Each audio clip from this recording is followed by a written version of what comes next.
hakikatul istighna itu adalah al-istighna anis syai' labihi. Jadi pemenuhan kebutuhan yang sebenarnya adalah kita berusaha menghindari sebanyak mungkin kebutuhan yang sekunder, yang enggak penting. Bukan memenuhi semua yang kita inginkan. Jadi misalnya begini ya, kalau kita lapar, itu keinginan kita itu makan enak apa asal makan? Tentu jawabannya asal makan yang sehat.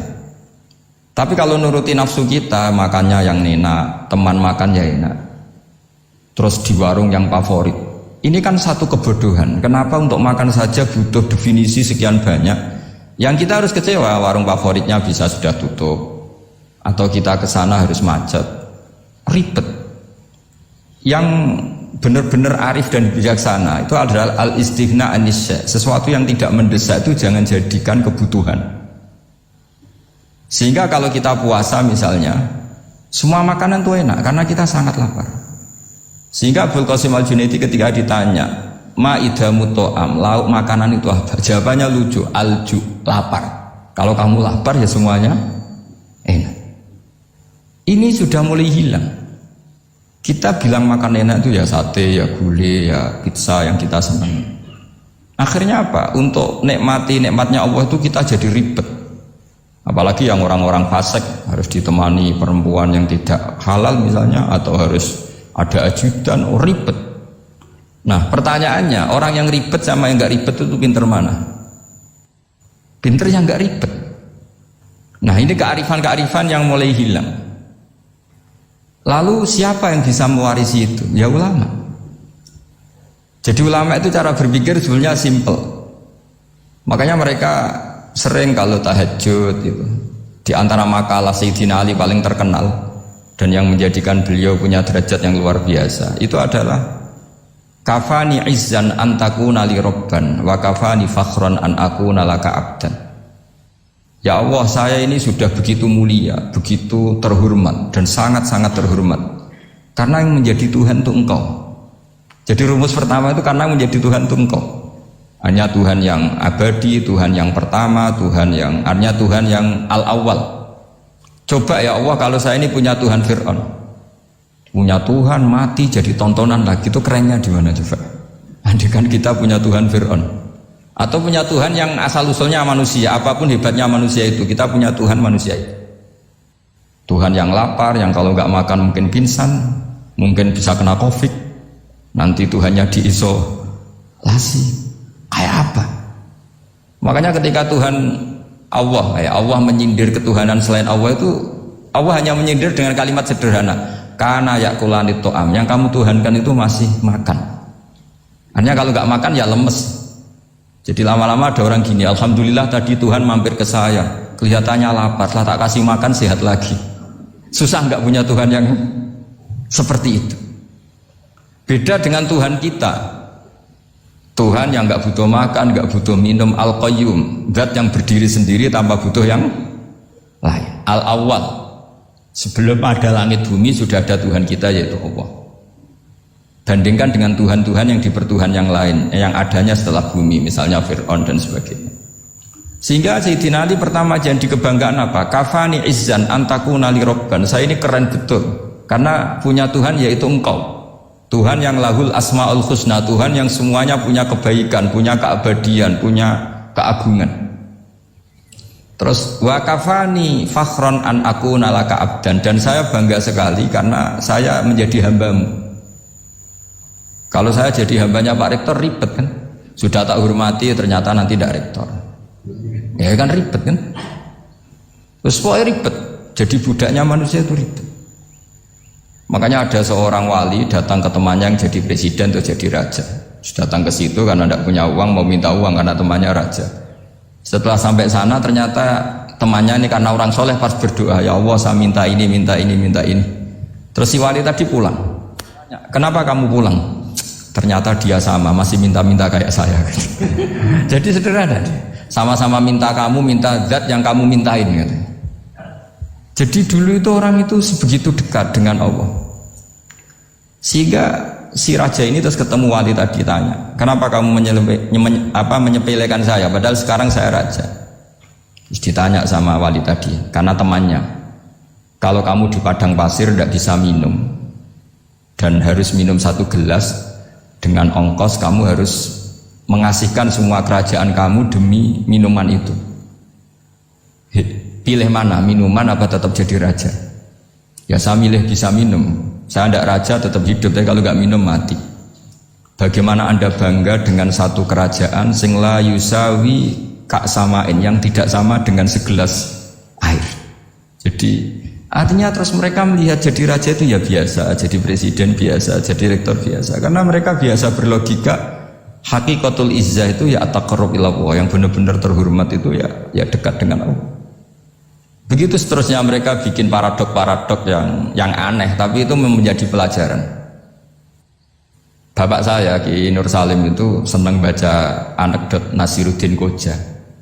Itu kalau bikin orang-orang aneh, itu dia datang ke satu pesta pakai baju lusuh, pakai sarung lusuh atau celana lusuh, sama Sohibul Bait yang punya acara dibiarin.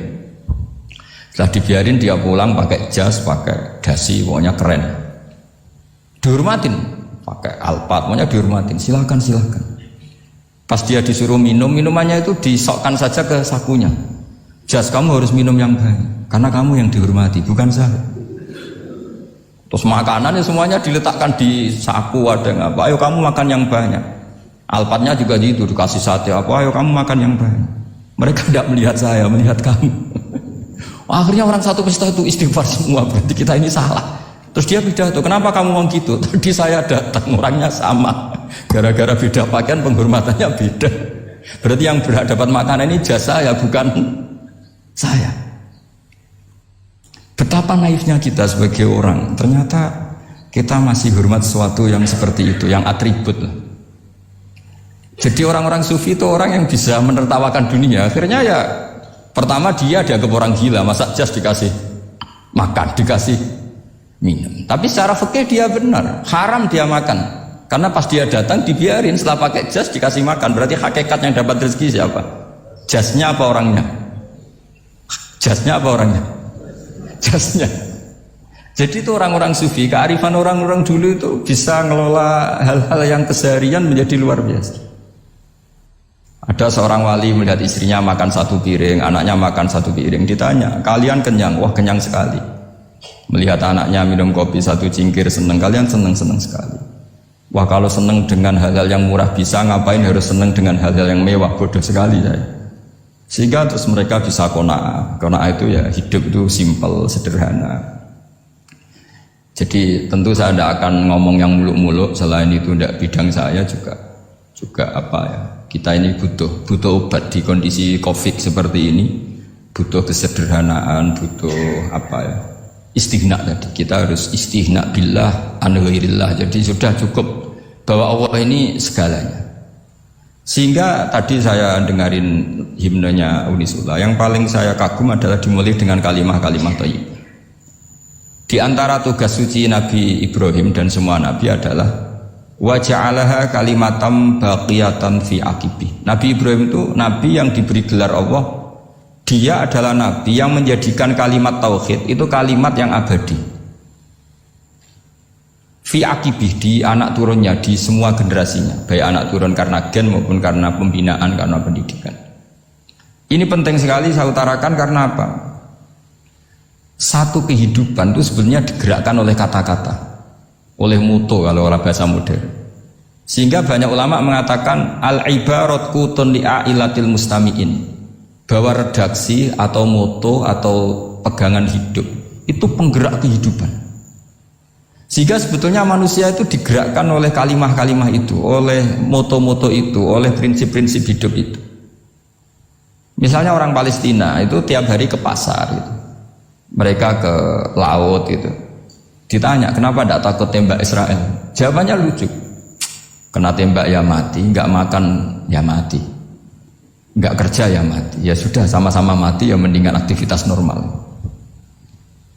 Tapi saya tidak menyarankan itu untuk melawan konflik. Ini cerita saja. Kamu jangan provokator, karena ini wilayah sensitif.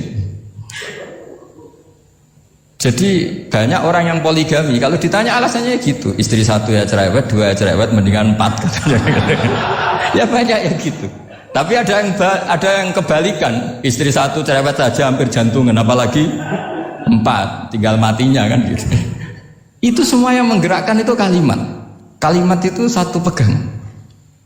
Banyak orang loh yang nggak ingin jadi rektor tuh banyak loh Pak Bejo. Jangan kira semua dosen ingin jadi rektor. Melihat rektor sibuk rapat mempertahankan reputasi Unisula, terus sering pegang kepala. Ngapain repot-repot? Jadi tukang sapu aja dapat gaji, ngopi, rokokan, selesai. Bodoh amat jadi rektor, mikir orang banyak. Banyak loh orang yang gak ingin jadi presiden tuh banyak. Karena ngopi nyaman, gak ada yang ganggu. Mau tidur sampai jam 9 siang juga gak ada yang ganggu. Sehingga mereka melihat pegawai negeri itu gak keren, orang kok diatur jam, disiplin. Itu memang cara Allah membagi rahmat. Mau kamu apakan coba? Cara syukurnya dia seperti itu. Bapak saya dulu tuh sering ngajarin saya, diajak jalan-jalan pagi-pagi. Melihat orang ngopi, makan uduk itu bapak seneng. Kok enak jadi wong apa? Ngene esuk-esuk nyemak bocah kesel kabeh kono enak ngopi, rokokan. Bapak kadang iri sama orang awam itu iri. Sudah gitu berharap masuk surga kan enak, sudah gitu. Tahu-tahu mati, tidak tahu ke surga apa ke neraka ya tidak tahu. Jadi nah, orang dulu itu orang yang bisa mensederhanakan dunia. Sehingga ya sudah, cara bahagia. Makanya saya, alhamdulillah saya ini kerjasama sama UII, sama beberapa kampus. Memang amdan itu sengaja. Kampus itu ya punya sistem yang nggak bisa mewakili sistem kiai. Kiai juga punya sistem yang nggak terwakili oleh kampus, juga sebaliknya, saling melengkapi. Saya sering ketemu rektor UII, rektor kampus-kampus Islam. Mereka cerita, Gus, pendidikan pondok harusnya dimodernkan gini-gini. Saya bilang, kalau pondok modern kayak kampus itu nanti saya ketemu Allah tidak bisa jawab. Kenapa Gus? Saya beri contoh gini. Kalau misalnya perempuan perawan lah atau apa saja, namanya perempuan, mau tanya tentang menstruasi atau haid. Kalau semuanya sistem kampus, dia harus kuliah dulu, registrasi dulu, kuliah dulu, bayar dulu, dan dapat jawabannya nunggu mata kuliah pas itu. Bandingkan kalau sistem pondok, saya tuh sering ke pasar sama anak saya dicegat sama ibu-ibu. Gus, anak saya ngalami gini-gini, keluar darah terus menerus, nggak 6 hari tapi 1 bulan penuh. Itu hukumnya apa Gus ya? Nanti saya mau sowan ke jenengan. Nggak usah sowan, di sini aja. Ya sudah, sebelum mengeluarkan darah yang rutin seperti itu biasanya haidnya berapa hari? 6 hari, ya sudah ikut yang 6 hari, yang lainnya istighatsah. Ngoten tok Gus, ya udah ya. Begitu terus di masalah udhiyah. Ya coba kalau semuanya pakai sistem kampus, daftar dulu, bayar dulu. Jadi ini nggak ada jawabannya, nunggu mata kuliah itu, baru dapat jawaban. Itu biasa nggak sholat bertahun-tahun karena belum ada jawaban tentang itu. Nah itu kalau misalnya orang mati, tahunya cara apa memulasara jenazah itu nunggu kuliah dulu, pas mata pelajaran itu dulu, baru menangani orang mati. Berarti orang mati itu tergeledak semua. Tapi kalau kiai kan enggak. Kesini orang mati terbakar, kalau dimandiin malah badannya copot-copot, itu gimana hukumnya? Ini ada orang mati Gus Kendat, ini disolati apa enggak? Ada orang mati apa itu oplosan ya, itu disolati enggak? Saya sering ditanya gitu.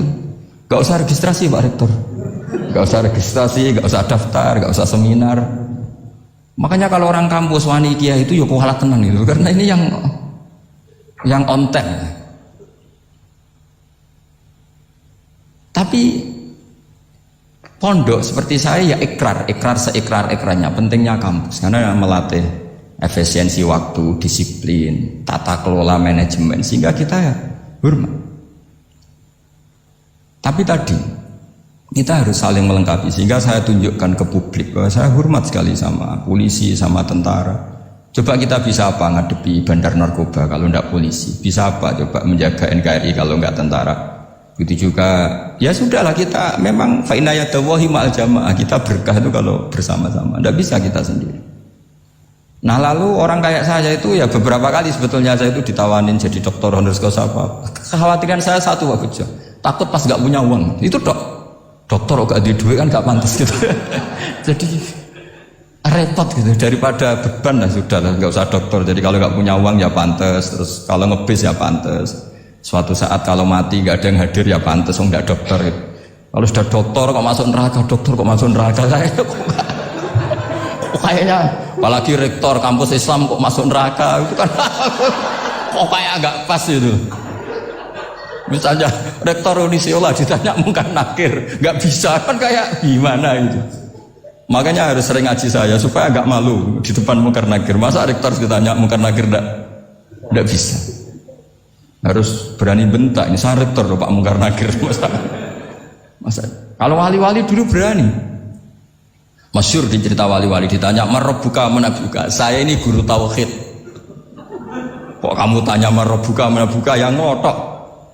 Kamu udah pernah ngaji enak aja tanya. Jadi wali-wali itu ya rileks kan dulu kan. Saya yakin rileks wali di Bang Parik baru saya yakin itu. Karena wali itu lebih dekat Allah. Sehingga orang dulu itu saya ulang lagi ya, ada satu kearifan namanya hidup itu apa? Hidup itu adalah cari sebanyak mungkin supaya hidup itu tidak tergantung pada banyak hal. Sehingga misalnya cara berpikir orang-orang modern itu sebenarnya banyak orang-orang ilmuwannya nggak ngagumi Amerika. Bukan karena angkuh ndak. Untuk mempertahankan kebesaran negara sebesar itu, kebutuhan listriknya besar, kebutuhan tentaranya besar, kebutuhan apa? Sementara negara kayak Venezuela atau Swiss kebutuhannya ada banyak. Pertanyaannya, yang tergantung dengan banyak hal sama yang tidak tergantung banyak hal itu pinter mana? Kalau dibalik pertanyaannya gitu, negara-negara maju itu tidak keren kalau dibalik pertanyaannya. Orang yang untuk mempertahankan eksistensinya banyak, butuh banyak hal, dengan yang tidak butuh banyak hal, itu pinter mana? Orang yang bahagianya nunggu jadi dokter, nunggu jadi kiai besar, kiai viral, dengan orang yang bahagia cukup dengan ngopi, itu pinter mana? Tapi kalau dibalik pertanyaannya, orang yang taunya nikmat hanya kopi, dengan nikmat yang banyak, pinter mana? Makanya Mbah Mun tuh kalau guyon itu lucu. Aku iku sakake ambek wong desa sing mlebu swarga. Saya dulu eskam mlebu swarga kok disakeni. Akhirnya beliau memberi penjelasan. Wong desa iku roe pakanan enak, iku mau kopi mbek uduk. Lah swarga iku mau nuruti sing dikarepno. Akhirnya wis mau mangan, wis ngopi, nguduk, ngopi ora roh pakanan liyane ku ora roh. Nasi mandi yo ora roh, pizza yo ora roh apa-apa. Terus saya bilang, wah lah niku nak nganti selera tentang wanita cantik. Iku juga sederhana. Rodok pesek ya wis cantik, rodok ireng ya wis. Apa bidadarinya seperti itu karena saking enggak pengalamannya. Jadi surga itu kan nuruti apa yang diinginkan. Kira-kira keinginan orang kampung kalau di surga itu apa coba? Makanan apa coba? Ya, nak senengnya ketemel gemblong gitu. Nah, artinya malaikat lebih suka nangani surganya orang-orang kampung di Bang Pak Rektor. Ini sudah ribet ini. Makanan apa saja sudah harus dicoba. Terus kalau di mall tahu orang macam-macam, seleranya macam-macam pasti. Enak mana kalau sampai jadi malaikat pelayan surga? Suka melayani orang kampung apa yang orang kota? Orang kampung kan. Jadi ya itu guyon ya, guyon tapi itu menjadi pikiran kita bahwa orang yang banyak kebutuhan itu sebetulnya banyak kebodohannya karena menggantungkan kebahagiaannya dengan banyak hal. Makanya Imam Syafi'i ngendikan istighna itu apa? Al istighna anisya'i. Yang dikatakan kecukupan adalah berusaha sebanyak mungkin banyak hal tidak kamu butuhkan. Bukan memenuhi semua kebutuhan kamu karena nafsu kamu ini tidak ada batasnya gitu. Kalau kamu penuhin nggak akan selesai. Itu ada perempuan yang kurang cantik itu minta doa saya, Gus doain suami saya kaya, terus tak guyonin, terus gak minta. Kalau suami kamu kaya, yang pertama dirubah itu apa? Rumah supaya rumah saya bagus. Kedua apa? Mobil supaya mobil saya bagus. Nanti yang dievaluasi itu kamu. Mobil bagus, Alphard, rumah mewah, istrinya kamu pasti itu dievaluasi. Langsung nggak usah sudah gini aja.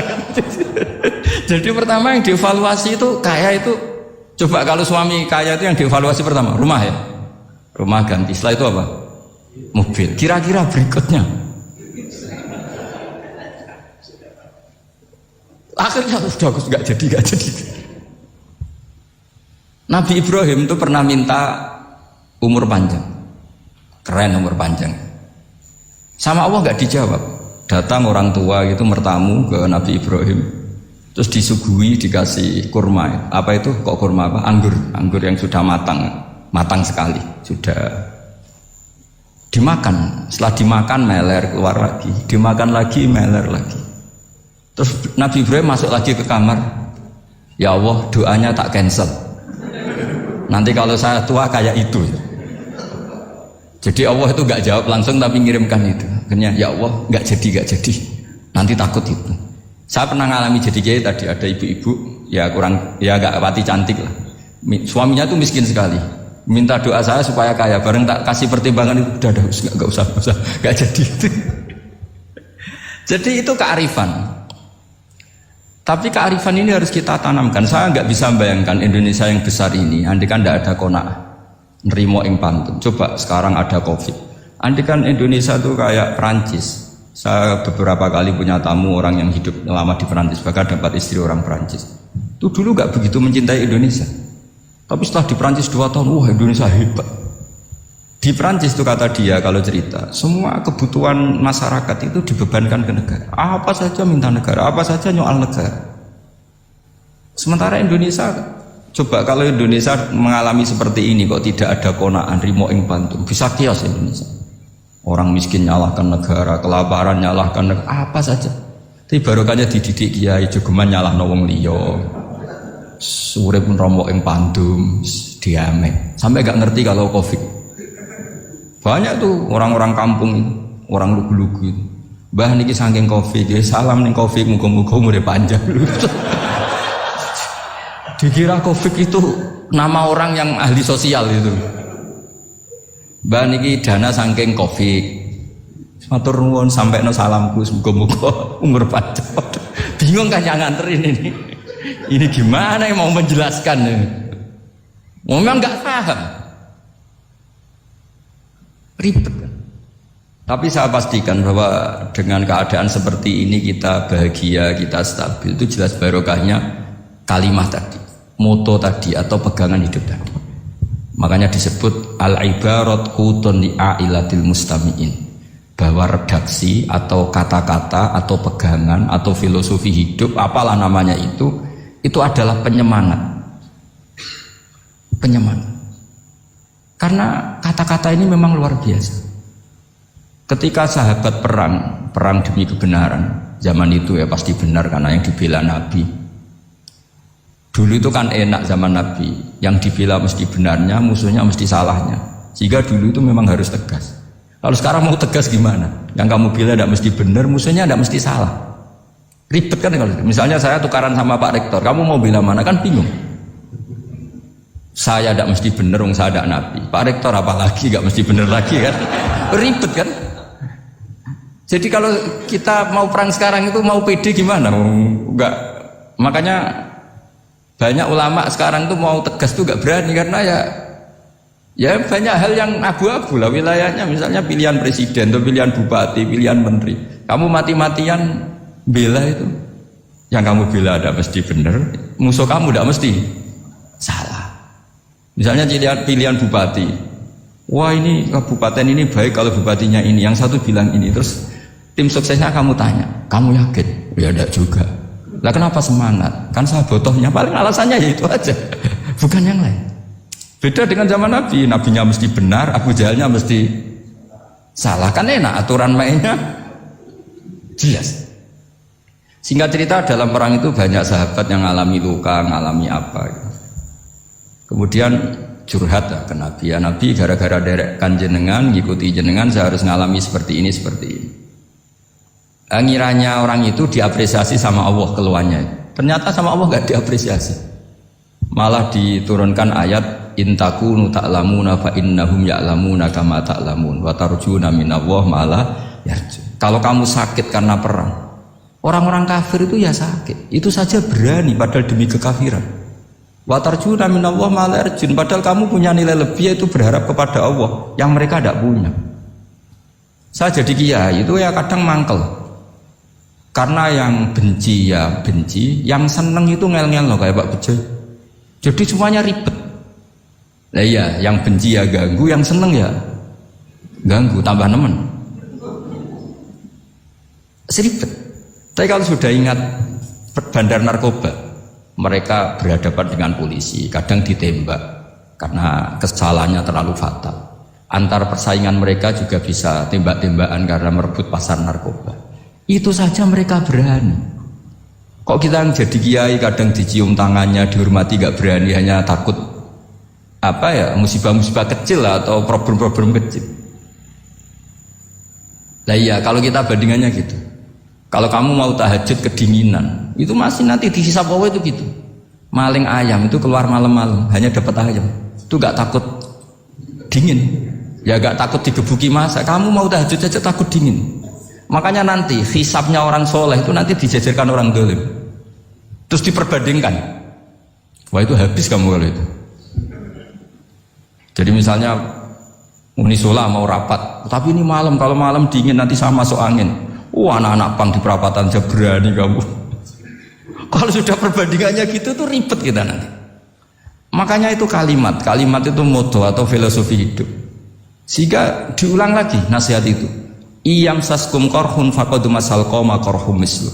Kalau kamu kena luka, orang-orang yang nggak benar juga akan kena luka. Itu aja berani demi ketidakbenaran. Masa kamu demi kebenaran enggak berani? Akhirnya orang itu, ya itu kalimat, itu heroik. Makanya kita ini penting ya, makanya tadi himne Unisola dimulai kalimat thayyibah. Karena kalimat ini yang menjaga kita kalimatnya. Misalnya tentang Tuhan. Kenapa orang Islam imannya kokoh seperti ini, termasuk yang sudah hidup di Amerika, di Australia, di mana-mana. Itu ya barokahnya ajaran atau barokahnya kalimah. Saya sebut kalimah saja pakai bahasa santri.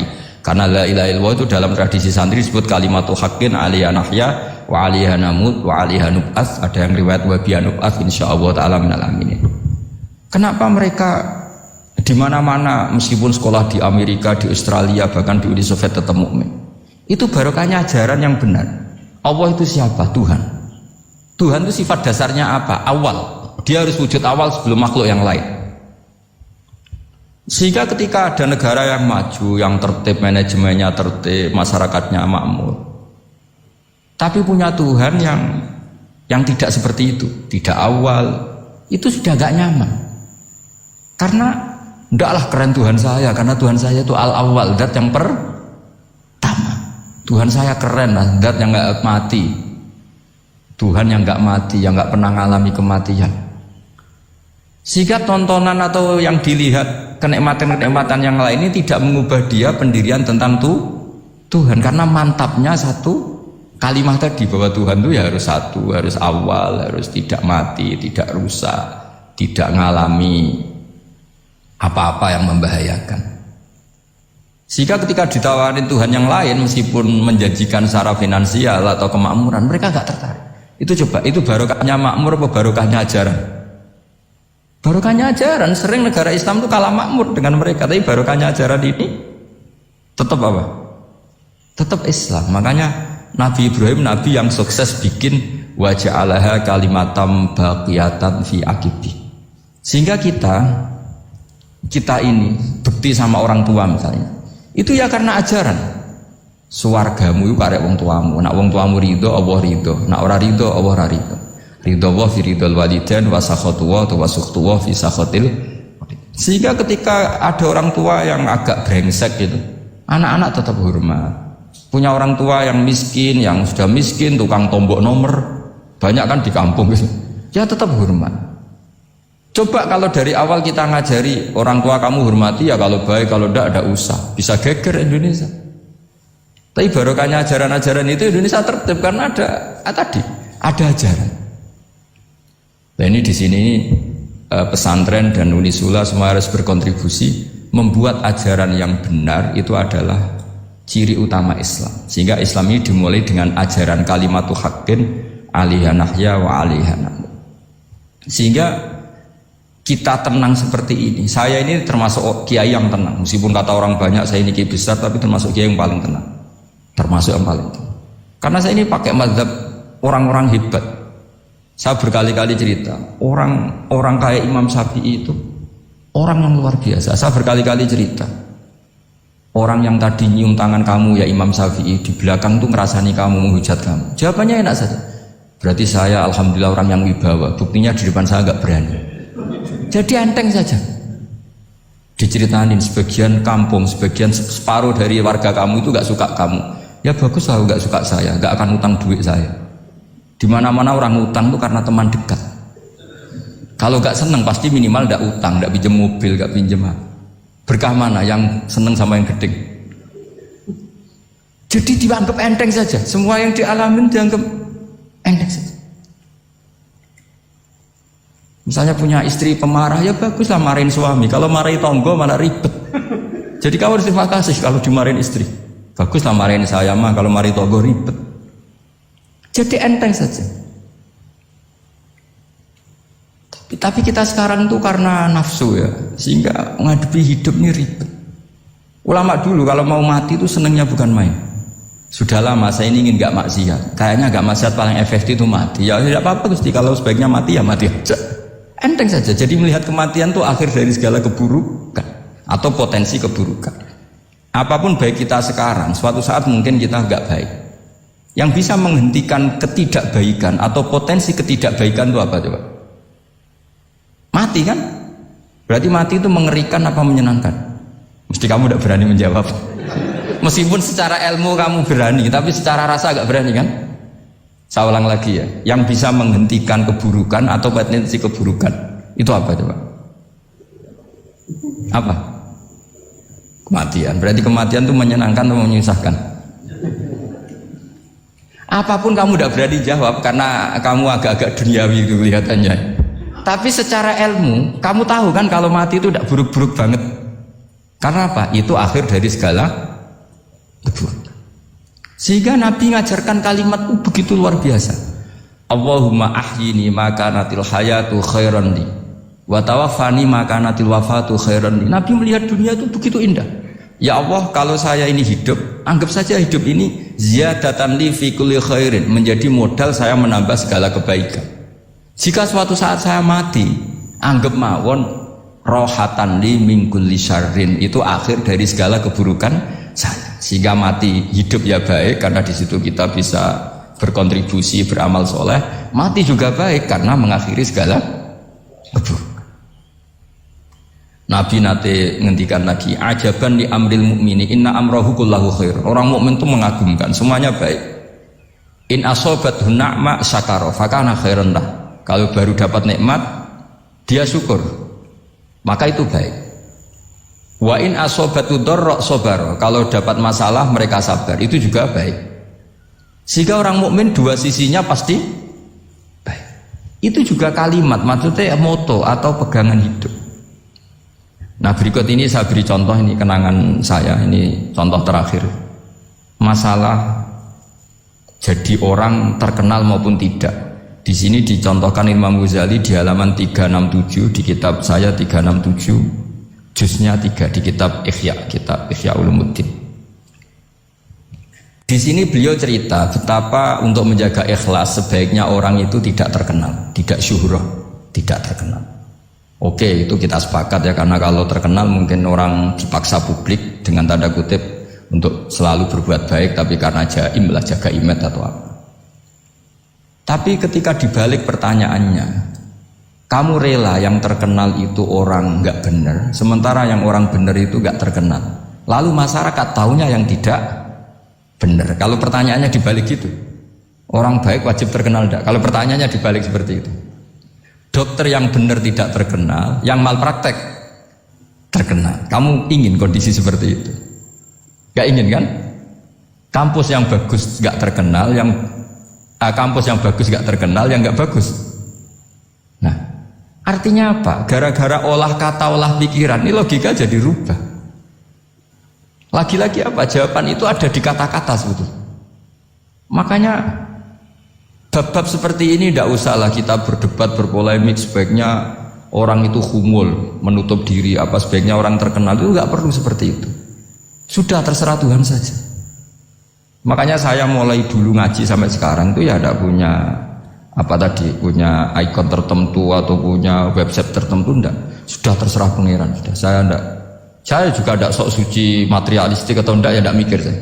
Bukan apa-apa ya, karena saya ini kiai, jadi biasa urusannya sama Allah, tidak sama makhluk. Jadi pusing kalau sama sarah-sarahnya makhluk itu pusing. Meskipun rektor kalau nasihati saya pasti tidak saya terima, itu tetap makhluk, itu sudah ada ngefek kalau saya itu sudah ada itu. Bukan karena saya sombong, ya memang makhluk betul gitu, bukan. Cuma nasibnya bejo aja, tapi makhluk tetap makhluk. Saya beri contoh ya. Ini makalah yang ditulis Imam Ghazali. Ya, i'lam aslahaka Allah anna aslal jah wa intisarus sayyid atau sayyidi wal istihar. Wa huwa mazmum itu. Balil mahmudu al-khumulu illa man saharahu wa ta'ala li nasri dini min ghairi takallufi talabi syuhrati minhu. Jadi kalau kamu ingin ibadah kamu selamat ya kamu jangan terkenal. Tapi resikonya adalah kalau kebaikan itu tidak terkenal maka agak dikenali. Kalau agak dikenali berarti masyarakat hanya punya percontohan yang tidak baik karena yang baik tidak terkenal.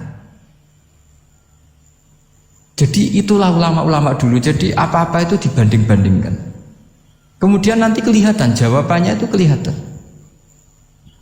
Jadi ulama dulu itu biasa ngarang misalnya afatun nikah, sisi negatifnya nikah. Harus ngurmat istri, harus macam-macam, kalau terlantar itu ya dosa. Seperti tadi Pak Marsudi cerita, kalau orang ngapalkan Quran itu takut lupa, kalau lupa itu jadi dosa. Pertanyaannya, kalau semua orang takut lupa, takut dosa, semua orang nggak hafal Quran karena potongan-potongan lupa. Cara berpikir tidak seperti itu. Kalau berpikir ya namanya hafalan ya inginnya hafal, kan nggak ingin lupa. Lah nanti kalau takdirnya lupa karena hal-hal yang dimaklumi oleh syariat itu enggak yang termasuk dosa. Yang dosa itu lupa tapi ghairi udhrin syar'iyyin, lupa yang tidak ada sebab yang apa? Syar'i. Tapi lupa bawaan EQ-nya tidak bagus. Lupa bawaan sering dibentak. Oh itu enggak masalah karena bawaannya orang tertekan itu ya lupa. Coba kamu hafal Quran terus punya kredit jatuh tempo, pas hari itu aku yakin enggak cerdas sudah. Itu bawaannya orang tertekan itu pasti lupa. Jadi ya saya teruskan ya. Jadi terus ada makalah yang sangat bagus sekali tentang itu. Saya baca ya. Wa yadullu ala dzalika anna Allah azza wa jalla amaral anbiya'a bi idharil amali lil iktida wa khassahum bi mansibin nubuwah. Wala yajuzu ayyudhanna bihim annahum khurrimu afdhalal amalin. Jadi orang yang terlalu mendewa-dewakan khumul itu menutup diri. Oke itu baik karena dengan khumul, dengan menutup diri Anda tidak riya, Anda tidak pamer. Tapi kata Imam Ghazali, kamu juga harus ingat di antara syaratnya Nabi itu harus mengumumkan kalau beliau itu seorang Nabi. Harus memaklumatkan kalau beliau seorang Nabi supaya bisa diikuti. Caranya sholat harus diumumkan sehingga Nabi itu mengatakan harus jamaah. Karena dengan cara jamaah itu bisa shollu kama ra'aitumuni sholli. Coba kalau Nabi sholatnya nggak diperlihatkan, kamu harus sholat yang benar. Caranya gimana ya Rasulullah? Itu rahasia. Bingung nggak kira-kira? Bingung nggak? Ya misalnya amal rahasia selalu lebih baik. Terus ada pertanyaan, Nabi ngendikan kamu sholat yang benar. Caranya gimana Nabi? Ya itu rahasia. Terus gimana coba? Tapi Nabi ngendikan apa? Shollu kama ra'aitumuni usolli. Ya sudah kamu sholat, niru saya sholat. Berarti Nabi sholatnya diperlihatkan apa disembunyikan? Diperlihatkan. Jadi begitu juga saya berkali-kali bilang, orang tahu kalau itu bidan ya berdasar tulisan itu bidan. Tahu kalau itu dokter gigi ya itu dokter gigi.